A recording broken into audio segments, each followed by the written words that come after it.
There's gonna be Red Rex vibes from that review. Hello everyone, today we're gonna be reviewing the Jurassic World Rebirth Mattel Quetzalcoatlus. This is exciting. It's my first official Jurassic World Rebirth figure, and I think I started out on a high note because this thing is amazing. Now let's start off any normal review with the packaging. No, this is like my first time doing this. It's pretty basic actually. I really don't like this packaging. It just looks like someone threw it up here in like a couple minutes or so. But as you can see, they have changed the Jurassic World fact app. It's now the Jurassic World Play app. I don't think that's updated yet. I actually pretty sure I know it's not. Shiny, Rebirth, Quetzalcoatlus, Aerial, Ambush, Rebirth on this side with the red, Rebirth on this side with the black. On the other side, we have the really ugly render of this figure. This is ugly right here. It shows that it makes sounds, all this fun stuff, this little cutout thing. Overall, pretty basic. It shows us the wind. This shows how basic this packaging is. It's kind of really bad, actually. And if we were to start off on the head sculpt, as you can see, it is very nice, very muted in terms of the texture. But that's kind of what I want from a beak. It's not supposed to be rough like the body or the feathers. It's just supposed to be smooth. And of course we have this little horn here. There's a little bit of a groove there. You can tell it's there. It's not just a perfect slant up, which I like. There's like little, tiny little bumps and grooves in there. You can barely see it, but it's there. And there is one more bit of the crest here, just going off the head, and it dips down about there. And the bottom jaw also has texturing, pretty much basic. The texturing on the eye looks nice, all the wrinkles there. There, of course, are the quills. They're not as soft as you'd think they are. They're not like the teeth. They're actually quite hard, like me. The tongue is sculpted at an upwards angle, and of course the inside of the mouth is all this not painted plastic. It's separately molded, as we've been seeing. The upper part of the jaw is not painted, but it is textured. And we have this little bit of red going off the bottom jaw, and the white stripes start here, but they very quickly end. We have 4 on the top, 2 on the bottom back here. And yeah, the quills also end at the very top of the head. As you can see with the neck, it is very bland in terms of paint. The only thing we have here is those 2 white lines, white stripes, you could say. But the feather detailing is nice. It is basic, though, as I've said multiple times about the texturing. The body, once again, is basic, but not bad at all. And, of course, the wings can pop open, and this thing is huge. So at the base, we have this wing here, pretty nicely detailed. Of course, the arm is the wing, actually. The hand, I meant, is sculpted in with some fingers that are going in all different directions. I don't know what's happening there. Of course, the wing, the same thing that's happening here is happening here, just not the same material. This is also part of the wing. And as you can see, this is fabric. It's blue and it has this same black coloring going out on it, and also some nice little gray details there.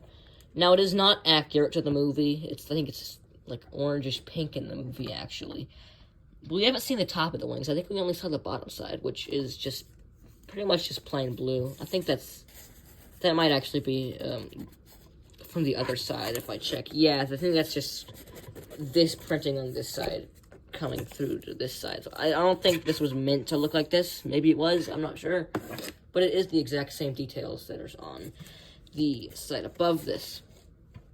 As you can see on the bottom of the figure, there is the speaker, as well as the thing that turns the wings like this. Because it doesn't just flip them down like this, it also has a little bit of a like a twist motion. And pretty much what you'd expect down here. Of course, the legs are movable, so you can go from a position like this to the landing position, and you can get it like this if you ever thought you'd ever want to do that. I don't know why, but you can do it. And there is very tight articulation at the ankle. There is, of course, articulation at the hands. So, once again, if you had the wings down, which is how I'm going to display it personally, it'd have to always look like this. You got a sneak peek there. I pushed the wrong button. But if you were to take it out like that, pause. If you were to unfold the wings, then it would look like this, which doesn't look great, so you can have the ability to twist that. And on the neck, there is nothing, actually. But the head does have a very nice range of movement, going up and down, and a little bit side to side. And the jaw is not articulated as it is part of the play feature. Now, play features, we have 3 play features here. So, if you want to go to landing pose, you just grab it like this. This is actually kind of awkward to do on camera. But you just grab it like this, and then when you land, you just push the wings down.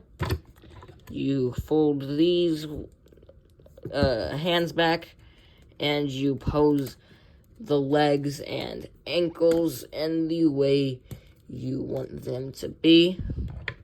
And he's landed. To get him back up, all you gotta do is either, you can, like, slam him down, which I don't like doing, or you could push the bottom button, which unfolds them. Now, for the worst one, you gotta shake it to flap the wings, and you can't even get it on camera because it's so dumb. Yeah, just... And what it's doing, too, is it's doing this, which is how you do to fold the wings back. And for the final play feature, you push the top button here. And, of course, that opens the mouth.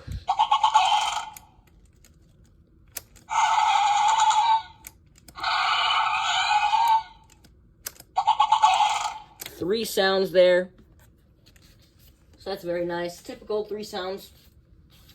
So yeah, that's pretty much my review on the aerial ambush Quetzalcoatlus. So let's have our talk that we always have at the end of these videos.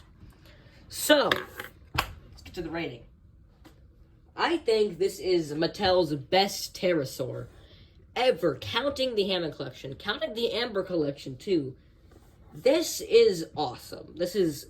They've oversized it this time around. It should be smaller for the Rebirth Quetz. But it's still really good. This is one of the better, maybe even one of the best, probably like the second to the Spinosaurus, the best Rebirth figure that we have gotten. I'm just saying that now. It might change later because I don't have any of the other Rebirth figures. This is my first one. But yeah, all that I've said has led me to I'm feeling maybe like a decent to strong 9 on this guy. And the graph table thingy-majig,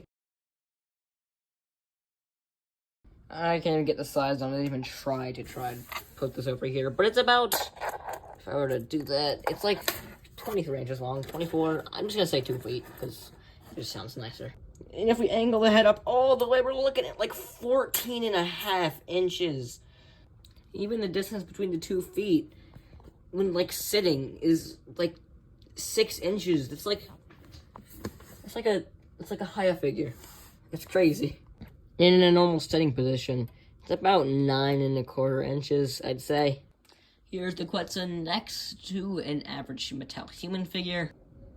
And here is the Dominion Quetzal compared to the Rebirth Quetzal. I do not have the Dino Rivals Quetzal, but I do not need that because I'm pretty sure the Dominion and Dino Rivals Quetzal are about the same size. Maybe the Dino Rivals one is a little bit bigger. But yes, if this were the Dominion Quetzal, and this were the Rebirth Quetzal, the Dominion Quetzal would still be too small, because this thing is huge in the movie. But yeah. Size comparisons are done. I am sorry if you couldn't tell what I just said. I said size comparisons are done, but I rushed through it. I'm sorry. So that was my thoughts on the Rebirth Quetzalcoatlus figure. So, if you enjoyed this video, Smash that like button. Don't forget to subscribe. I am horrible at this. See you guys later. Just bye.